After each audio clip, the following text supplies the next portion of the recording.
এই পৃথিবীর সবচাইতে পাওয়ারফুল মানুষদের সাথে আপনার পরিচয় করিয়ে দেই। হতে পারে আপনি নিজেই পাওয়ারফুল, ওই ক্ষমতাগুলো রাখেন, জাস্ট আপনি জানেন না। 3 ব্যক্তির দোয়া সবচাইতে বেশি পাওয়ারফুল এই পৃথিবীতে। বাবা মা যখন তার সন্তানের জন্য দোয়া করে, অ্যাজ এ পিতা মাতা তারা অনেক বেশি পাওয়ার হোল্ড করে, সুপার পাওয়ার। কেমন? এটা পরমাণু বা অ্যাটমিক পাওয়ারের চাইতে অনেক অনেক বেশি। মজলুম যখন জালেমের বিরুদ্ধে কথা বলে আল্লাহর দরবারে, জালেমের ভয় পাওয়া উচিত, কারণ মজলুম ইটসেলফ, আল্লাহ সুবহানাহু ওয়া তাআলা ওকে এক ইউনিক সম্মান করেছে, এক ইউনিক মর্যাদা দিয়েছে, এক ইউনিক অ্যাক্সেসিবিলিটি দিয়েছে। মজলুমকে আল্লাহ তাআলা একটা স্পেশাল ক্ষমতা দিয়েছে। এবং মুসাফির, যখন কেউ নিজ গৃহ থেকে কোথাও যাওয়ার উদ্দেশ্যে বের হয়, যতক্ষণ সে মুসাফির থাকে ততক্ষণ আল্লাহ তাআলার অনেক বেশি নিকটে সে সরাসরি হতে পারে। কেমন?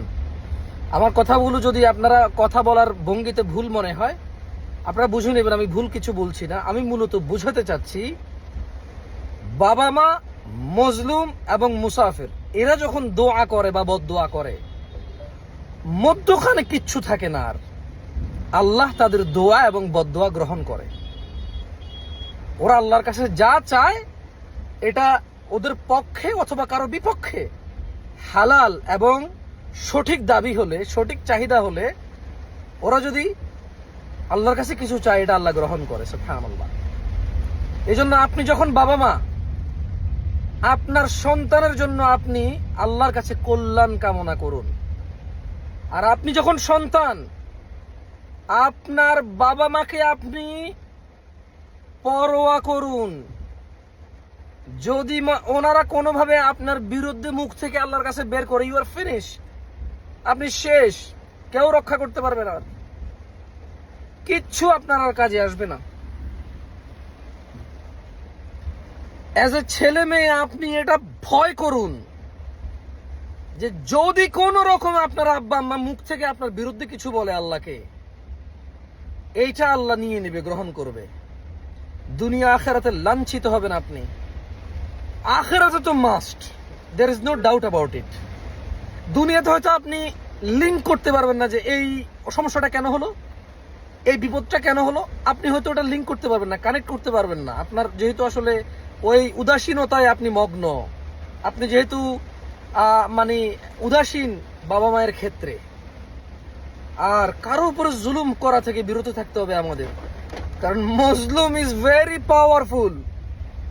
সে জালেমের বিরুদ্ধে কিছু বললে জালেম ডেফিনেটলি লাঞ্ছিত হবে, অপমানিত হবে। আখিরাতে তো 100% শিওর। দুনিয়াতে হয়তো সে লিঙ্ক করতে পারবে না তার কেন এই ক্ষতি হলো, কেন এই বদনাম হলো, কেন এই সমস্যা হলো, কেন তার এত অসুবিধা হচ্ছে, কেন তার জীবনটা এত অসুখী।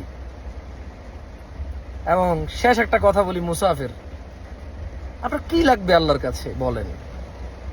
হালাল খান, হালাল পরেন, হালাল ইনকাম করেন, তা দিয়ে জীবন যাপন করেন।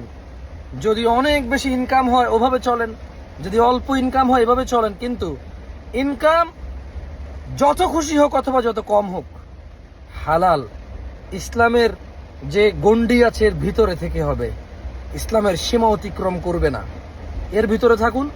যখন আপনি মুসাফির অবস্থায় থাকবেন, আল্লাহর কাছে চেয়ে নেন না আল্লাহর সন্তুষ্টি ও আল্লাহর জান্নাতুল ফেরদাউস চান না আল্লাহর কাছে, এবং আশ্রয় কামনা করেন আল্লাহর অসন্তুষ্টি ও জাহান্নাম থেকে।